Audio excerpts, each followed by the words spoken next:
오늘 우리에게 주시는 거룩한 하나님의 말씀은 베드로전서 2장 9절에서 10절의 말씀입니다.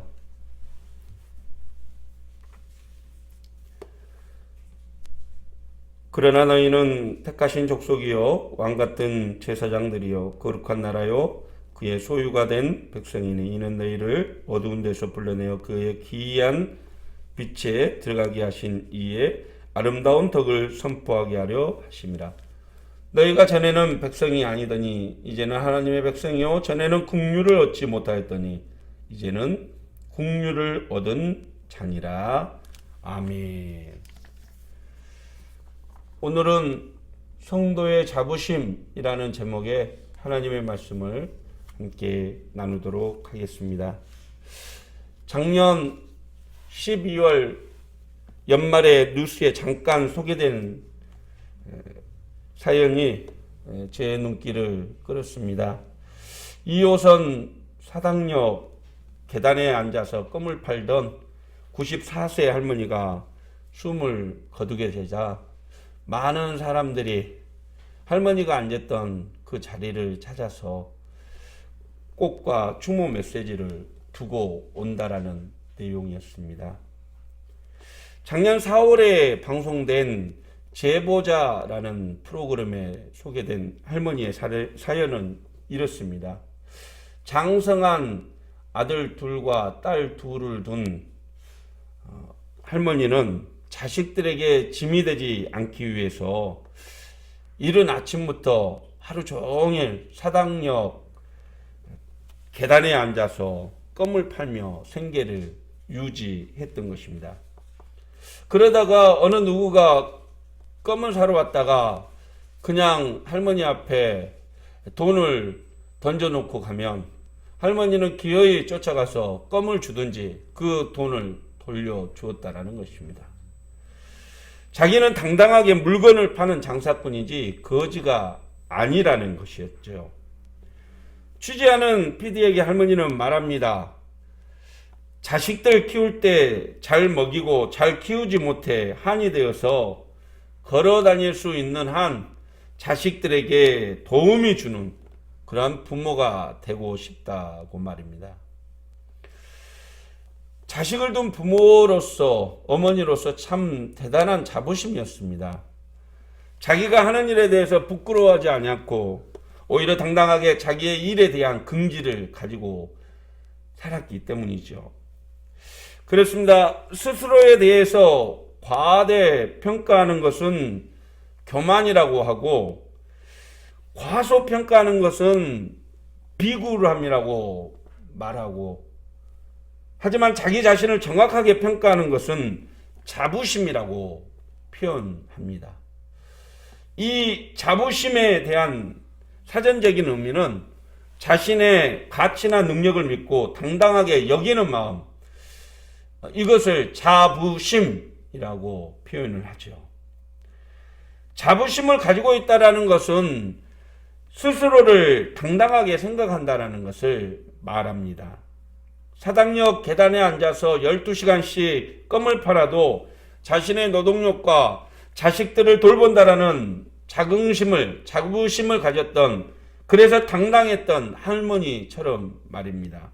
사랑하는 성도 여러분, 우리 믿음의 성도들에게도 이러한 당당한 자부심을 가질 수 있기를 바랍니다.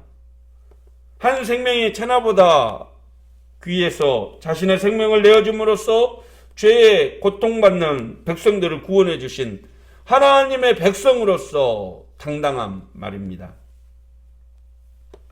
유치원에 다니는 아이들이 놀이터에 앉아서 놀다가 각자 자기 부모님을 자랑하기 시작합니다.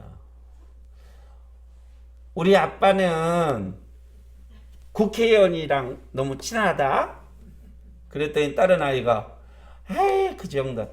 우리 아빠는 판사 검사하고 친해. 그러자 마지막 아이가 뚫레뚫레 쳐다보더니 에이 그 정도 가지고 우리 아빠는 하나님하고 진짜 친하다. 하나님과 친한 아빠에 대한 자부심이 누구보다 강한 그런 믿음의 아이였던 것이죠. 여러분, 저는 이런 자부심을 우리도 가졌으면 한다는 것이죠. 요즘 교회 다닌다고 참 겁이 난다고 말하는 성도들이 있습니다. 코로나 집단 감염으로 인해서 교회의 이미지가 나빠지고 일부 목회자들의 일탈과 또 부도덕 등으로 인해서 교회에 대한 평이 나빠지다 보니까 이 교회 다니는 것에 대해서 눈치를 보는 그런 성도들이 많아졌다는 것이죠. 그러나 여러분, 하나님 자녀로서의 자부심, 구원받은 성도로서의 자부심, 나를 통해 세상을 변화시킬 하나님의 일꾼으로서의 그 자부심, 이것을 가지고 살아가자는 것입니다. 할렐루야. 이것이 없으면 우리는 세상에 버려진 고아처럼 외로운 사람으로 살아갈 수밖에 없다는 것이죠. 신앙생활을 해도 무엇을 얻을까라는 것을 잊고 목적 없이 살아가는 사람이 된다는 것입니다. 오늘 우리가 읽은 성경 본문의 말씀은 로마에 있던 베드로 사도가 소아시아 지역, 지금의 터키 지방입니다. 그 지역에 흩어져 살고 있던 유대 그리스도인과 이방인 그리스도인들에게 보내는 그런 서신 글입니다. 이 당시 로마 황제였던 네로가 그리스도인들을 핍박하면서 그들을 박해하기 시작하자 예수님을 믿는다라는 이유 때문에 엄청난 고난과 핍박을 당해야만 했습니다. 그래서 로마에 살던 그리스도인들이 여기저기로 흩어져 살기 시작한 것이죠. 베드로 사도는 이 서신을 통해서 하나님의 은혜로 구원받은 성도가 어떤 정체성으로 살아가야 되는지에 대해서 가르쳐주고 있습니다. 왜냐하면 그 정체성을 통해서 그 정체성에 부합하는 삶을 살 때만이 하나님의 택하신 목적과 뜻을 이루며 살아갈 수 있기 때문인 것이죠. 그렇다면 베드로 사도가 말하는 구원받은 성도로서의 자부심과 또 그 자부심으로 우리는 어떻게 살아가야 할까요? 오늘 본문을 통해서 그 교훈을 함께 나누고자 합니다. 첫째, 나는 하나님께서 택한 사람이라는 사실을 분명히 기억하며 살아가야 한다는 것이죠. 하나님이 나를 택했다라는 그 자부심으로 살아가야 한다는 것입니다. 똑같은 물건도 누구의 소유냐에 따라서 그 가치가 달라진다라고 얘기를 하죠. 영국에서 로버트 갤브레이스라는 소설가가 더 쿠쿠스 콜링이라는 책을 썼습니다. 그리고 그 책을 판매하기 시작하죠. 영국에서는 1500부밖에 팔리지 않았습니다. 미국에서는 불과 400부에 불과한 책이 팔렸죠. 사설 탐정으로 변한 전쟁 참전 용사가 이 모델의 죽음을 쫓는 그런 추리 소설이었던 것이죠. 사람들은 고만고만한 책이다 라고 생각하고 그렇게 큰 관심을 두지 않았다는 것입니다. 그런데 어느 날 그 책을 썼던 실제 작가의 이름이 공개되자 세상은 놀랐습니다. 놀랍게도 그 책은 전 세계 4억 5천만 권이 팔렸던 해리포터의 책을 썼던 조앤 롤링이라는 사실이 밝혀졌기 때문입니다. 그 책이 원래 23,000원짜리 했던 책인데 이 조앤 롤링이 실제 그 책의 저자라는 것이 밝혀지자마자 그 책은 엄청나게 팔리기 시작했고 엄청난 가격으로 뛰기 시작했습니다. 이 조앤 롤링이 서명했던 사인했던 그 책이요 130만 원까지 가는 그런 호황을 누리게 됐던 거죠. 그렇습니다. 여러분, 누구의 소유냐 누구 것이냐에 따라서 그 가격이 달라질 수 있다는 것입니다. 오늘 본문의 말씀 한번 보십시오. 9절에 그러나 너희는 택하신 족속이요. 그러나 너희는 택하신 족속, 택했다라는 것입니다. 이 택했다라는 헬라어 단어가 에클레크토스라는 그런 단어를 쓰고 있는데, 이 택했다라는 단어 자체가 좀 존귀한 것, 고귀한 것, 고급스러운 것을 선택했을 때에 쓰는 그런 단어였던 것이죠. 다시 말해서 하나님의 선택에서 하나님의 소유가 됐다라는 것입니다. 사랑하는 성도 여러분, 대통령이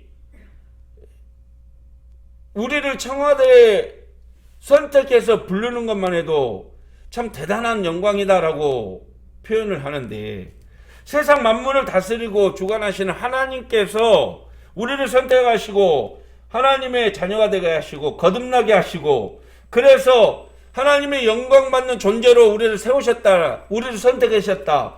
이게 얼마나 큰 영광이 되겠습니까? 그렇습니다. 분명히 성경은 저와 여러분이 하나님께 선택받은 존재라는 사실을 분명히 말씀하고 있습니다. 에베소서 1장 4절 말씀을 한번 보십시오. 곧 창세전에 그리스도 안에서 우리를 택하사 우리를 사랑 안에서 그 앞에 거룩하고 흠이 없게 하시려고 그 깊으신 뜻대로 우리를 애정하사 예수 그리스도로 말미암아 자기의 아들들이 되게 하셨으니. 그렇습니다. 사도 바울은 하나님의 아들이신 예수 그리스도 안에서 하늘에 속한 신령한 모든 복을 주시기 위해서 우리를 선택하시고 하나님의 뜻대로 애정하셔서 우리를 자녀로 삼아주셨다라고 분명하게 말하고 있습니다. 뿐만 아니라 예수님께서도 자신 스스로가 제자들을 선택해서 불렸다라는 사실을 분명히 얘기해주고 있습니다. 요한복음 15장 16절의 말씀입니다. 너희가 나를 택한 것이 아니요 내가 너희를 택하여 세웠나니 이는 너희로 가서 열매를 맺게 하고 또 너희 열매가 항상 있게 하여 내 이름으로 아버지께 무엇을 구하든지 다 받게 하려 함이라. 여기에서 선택했다라는 에클레코마이라는 단어는 자세하게 살피다, 집중해서 살펴보다, 심사숙고해서 결정하다 라는 그런 의미입니다. 예수님이 우리를 선택해서 세우신 것은 결코 우연이나 실수가 아니라는 것이죠. 자세하게 면밀하게 우리를 살펴보시고 우리를 부르셨다는 것입니다. 왜요? 자신과 연합해서 더 많은 열매를 맺게 하시기 위해서. 할렐루야! 우리 스스로는 연약하고 부족하지만 자신과 연합하면 더 많은 열매를 맺을 수 있다라는 말씀입니다.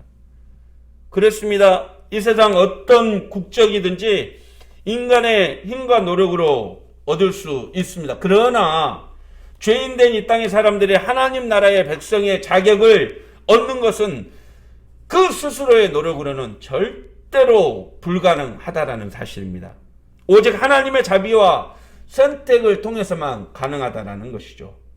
비록 현실에서는 네로 황제의 포각과 박해를 견뎌내야 하는 어려운 처지에 살고 있지만 천국 백성에 대한 삶을, 그러한 소망을 안고 살아감으로써 어떠한 어려움도 이겨냈던 소아시아 지역의 그리스도인들처럼 지금 저와 여러분들도 하나님의 백성으로서 선택받았다는 그 당당한 자신감과 또 자부심으로 살아가는 우리가 되기를 간절히 소망합니다.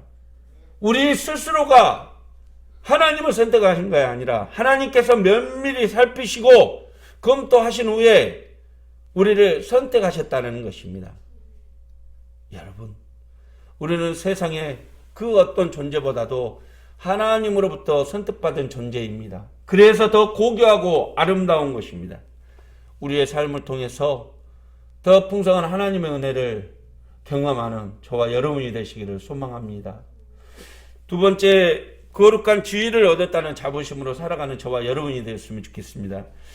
9절 말씀 다시 한번 보시죠. 9절 말씀, 그러나 너희는 택하신 족속이요 왕같은 제사장들이요 거룩한 나라요 그의 소유된 백성이니 라고 표현하고 있습니다. 베드로 사도는 예수 그리스도를 믿고 하나님의 자녀가 된 성도들에게 부여된 지위가 따로 있다라고 표현을 합니다. 왕같은 제사장, 중보적인 역할의 삶을 의미하죠. 거룩한 나라, 공교회적인 삶을 의미합니다. 소유된 백성, 거룩한 성도의 삶을 표현합니다. 과거 이스라엘 백성들은 하나님의 도움을 받기 위해서는 반드시 제사장의 도움을 받아야만 했습니다. 특히 대제사장은 1년에 한 번 지성소에 들어가서 이스라엘 백성들의 속죄와 안녕을 기원하며 하나님 앞에 중보적인 역할을 감당을 했던 것이죠.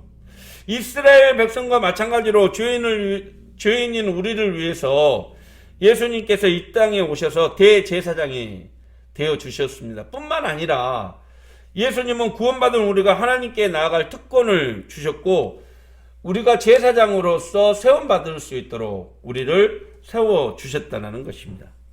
그래서 저와 여러분이 하나님의 백성으로서 제사장적인 지위를 얻었다는 것이죠. 우리가 얻은 제사장의 의미는 무엇이냐면 첫째, 우리를 통해서 세상 사람들이 하나님을 알게 해야 한다는 것이죠.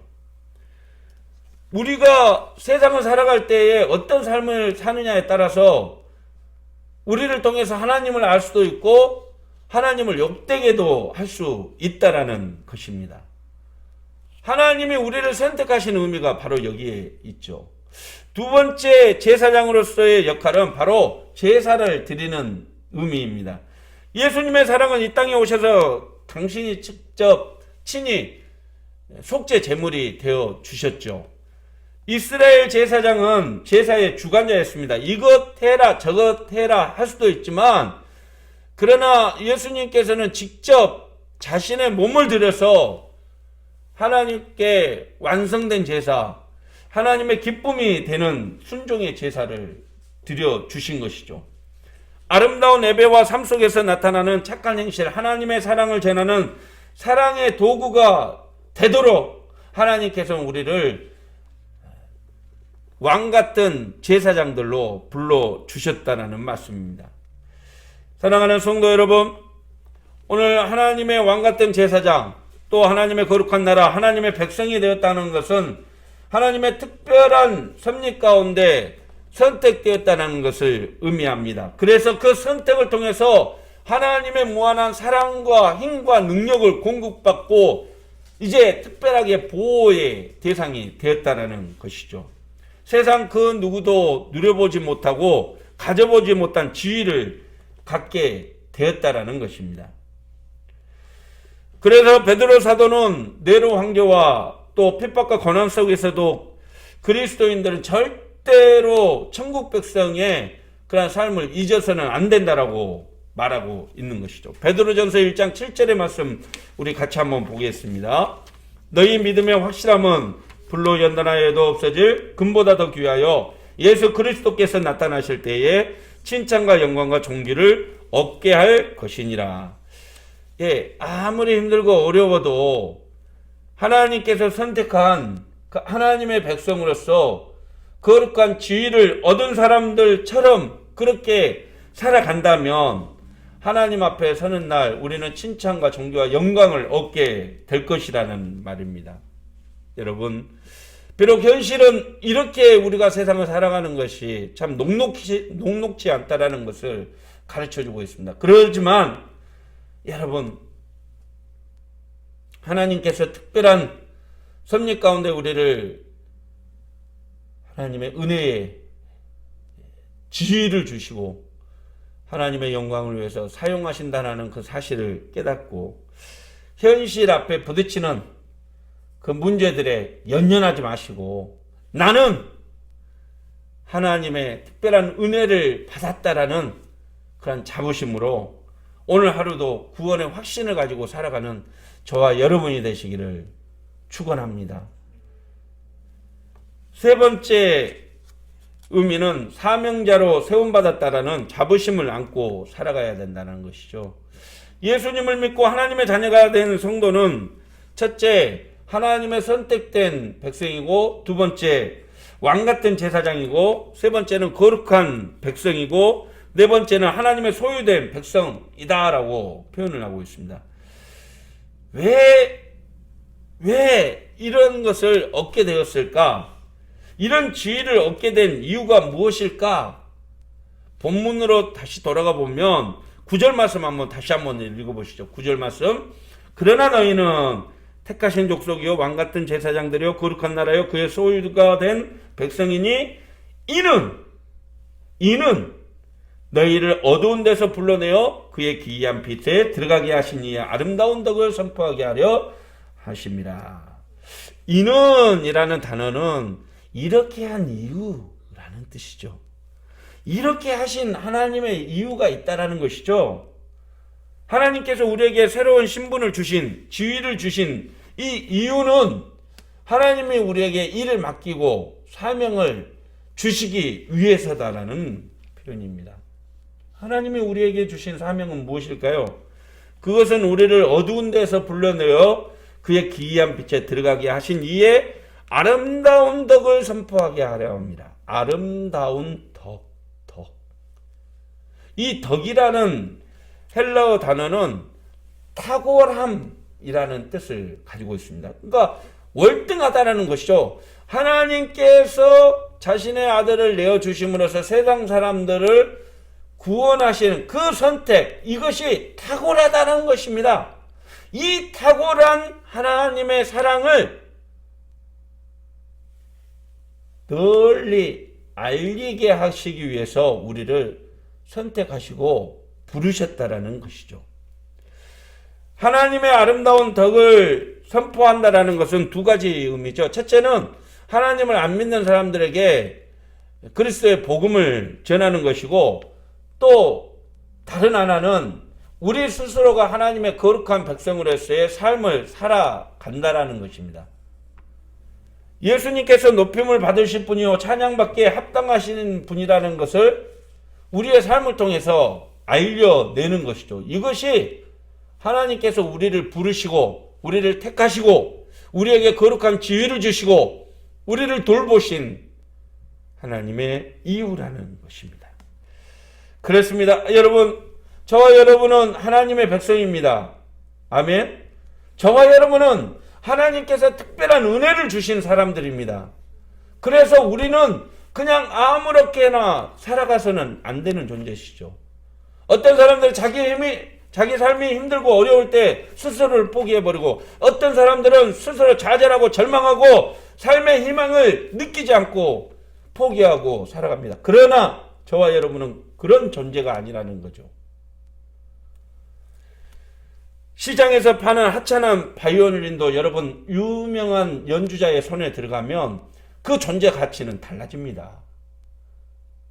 비록 세상을 살아가면서 똑같이 코로나를 겪고 살아가는 저와 여러분이지만, 그러나 이 시간도 하나님은 우리를 선택하시고 우리를 부르시고 우리에게 귀한 사명을 맡기시고 우리를 통해서 역사하고 있다는 사실입니다. 아멘. 그래서 우리는 하나님의 백성으로서의 삶을 살아가야 한다는 것이죠. 보잘것없는 저와 여러분의 삶이지만 하나님이 우리를 쓰시기 위해서 부르셨습니다.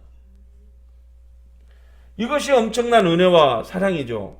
그래서 바울 사도는 뭐라고 표현했냐면, 자기가 그 복음을 전하다가 아무리 죽을 위기, 어려운 시련과 환난을 겪게 되어도 결코 자기가 전하는 복음을 부끄러워하지 않겠다라고 다짐을 하고 있는 것이죠. 우리 로마서 1장 16절의 말씀을 다시 한번 보겠습니다. 우리 큰 소리로 한번 읽어보겠습니다. 내가 복음을 부끄러워하지 아니하노니 이 복음은 모든 믿는 자에게 구원을 주시는 하나님의 능력이 됨이라. 먼저는 유대인들에게요, 그리고 헬라인에게로다. 저 어떤 목사님이 우연히 얘기를 나누다가 그런 말씀을 하시더라고요. 우리 교회 성도는 교회에 오면서 요즘 하도 교회가 욕을 먹으니까 성경책을 들고 오는데 신문지로 싸서 들고 온다고, 그런 표현을 하시면서 참 막막하다라는 표현을 하셨습니다. 그게 어디 일부에 그렇게 하는 사람이겠습니까? 가끔 우리 자녀들을 통해서 들리는 얘기에 의하면 이 교회 다니는 아이들조차도 학교에 가면 이 점심시간에 밥을 먹을 때 기도하고 밥을 먹으면 종교인이라고 뭐 이렇게 손가락질 받는다는 얘기를 듣고는 눈 뜨고 기도한다라는 얘기를 들은 적이 있습니다. 참 막막했습니다. 여러분, 우리가 가지고 있는 복음이 그렇게 부끄러운 것을 아니다라고 생각하면 당당할 텐데, 안 믿는 사람들에게는 복음이 수치고 부끄러운 일이지만 사실 구원받은 우리에게 있어서의 복음은 너무너무 귀한 것이고 너무너무 아름다운 것입니다. 왜냐하면 그것을 위해서 자신의 생명을 내어주신 분이 계시기 때문이죠. 사랑하는 성도 여러분, 저와 여러분이 하나님의 선택하시고 능력 주셔서 하나님의 사명자로 세웠다는 사실을 늘 잊지 않고 살아갈 수 있기를 바랍니다. 나는 누구인가? 나는 하나님의 선택한 고귀한 하나님의 백성이다. 나는 누구인가? 나는 그리스도의 아름다운 덕을 선포하기 위해서 선택된 사명자다. 우리의 삶을 살아가면서 이 사실을 결코 잊지 않는 저와 여러분이 되시기를 축원합니다. 하나님의 백성으로서 당당한 자부심을 가지고 살아갈 수 있기를 바랍니다. 말씀을 마치죠. 여러분, 이 70대 할아버지 할머니 부부가 마트를 이렇게 가서 물건을 사러 가셨다고 합니다. 물건을 한참 고르시다가 할아버지가 할머니를 부를 때 꼭 자기야 자기야 라고 부르더랍니다. 이 매장에서 일하는 사람이 그게 참 보기가 너무 좋아서, 아이고 할아버지나 할머니가 너무너무 사랑스러워서 그렇게 자기야 라고 부르신 모양이죠. 그랬더니 할아버지가 판매원의 얼굴을 쳐다보면서 저번 주까지는 이름이 생각이 났는데 이름이 생각이 안 나서 그냥 자기야 라고 불렀어요. 너는 누구냐? 나는 누구냐? 내가 누구냐를 알 때에 우리는 우리의 삶이 달라집니다. 군인은 군인이라는 정체성을 알게 될 때 아무리 어려운 적을 상대하더라도 군인으로서의 사명감을 가지고 살아가죠. 그렇습니다. 아무리 세상이 힘들고 어려워져도 신앙생활을 하는 것이 어렵고 힘들어져도 결코 잊지 말아야 될 것은 왜 우리가 신앙생활을 해야 하는지, 왜 우리가 누구의 백성인지, 누구의 자녀인지, 누구의 부름을 받았는지에 대한 그러한 정체성입니다.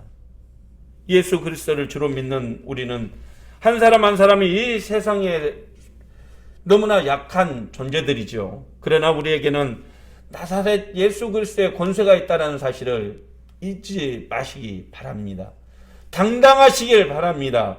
예수 그리스도를 믿는 것이 우리에게 당당함이 되기를 바랍니다. 자부심을 가지고 산다는 것은 당당한 것이고 삶의 에너지가 될 뿐만 아니라 하나님의 자녀라는 그런 영광이 있고 예수 그리스도의 이름으로 나갈 때 태산 같은 문제도 무너질 수 있다라는 그런 귀한 능력이 나타난다는 사실을 기억하시길 바랍니다. 그렇습니다. 여러분, 요즘 참 힘들고 어려운 세상이지만 세상 속에서 쫄지 마십시오. 그리스도인의 당당함을 안고 살아갈 수 있기를 바랍니다. 특별히 저와 여러분이 선택받았다는 사실, 하나님의 거룩한 백성이요 자녀라는 사실, 하나님의 아름다운 덕을 선포할 수 있는 특별한 은혜 받은 사람이라는 사실을 기억하면서 그 자부심으로 오늘 하루도 당당하게 살아가는 저와 여러분이 되시기를 주님의 이름으로 축원합니다. 믿는 하나님의 백성답게 어려운 세상 속에서도 온전한 사명을 기쁘게 감당하는 우리 모두가 되기를 주님의 이름으로 축원합니다. 기도하겠습니다. 사랑의 하나님 아버지, 오늘 또 하나님의 특별한 은혜 가운데 선택받은 저와 여러분이 왕같은 제사장, 거룩한 나라, 하나님의 소유된 백성의 삶을 살아갈 수 있도록 하나님 늘 인도해 주시옵소서. 오늘 또 하나님께 은혜 받은 자라는 특별한 자부심을 갖고 하나님께 감사하며 오늘 하루도 당당하게 세상 속에서 그리스도의 아름다운 덕을 선포하며 살아가는 우리 모두가 되게 도와주시옵소서. 예수님의 이름으로 기도드립니다. 아멘. 오늘 또 성도의 자부심을 가지고 세상으로 나아가십시오. 하나님은 결코 저와 여러분을 혼자 버려두지 아니하실 것입니다. 오늘 또 에베네셀의 하나님의 은혜가 우리의 삶과 우리의 가정과 이 땅 이민족 가운데 언제나 함께 하시길 간절히 소망합니다. 기도하겠습니다. 이제는 우리에게 크신 은혜와 사랑과 구원의 선물을 주시기 위해서 이 땅에 오사 자신의 모든 것을 십자가 앞에 내어주신 우리 주 예수 그리스도의 무한하신 은혜와 언제나 선택한 하나님의 자기 백성을 위로하시고 돌보시고 인도하시고 함께 하시는 하나님의 크고 놀라우신 사랑과 늘 진리의 길을 가는 자에게 힘과 용기와 지혜로 함께 하시고 교통하시는 성령님의 은혜의 역사하심이 오늘 또 성도로서의 자부심을 안고 세상 속에서 아름다운 그리스도의 덕을 선포하며 살아가기로 다짐하는 모든 성도들 머리 위에와 삶 위에 가정 위에 이 나라 이민족 위에 세계 열방 위에 이제부터 영원토록 함께 계시기를 간절히 축원하옵나이다. 아멘.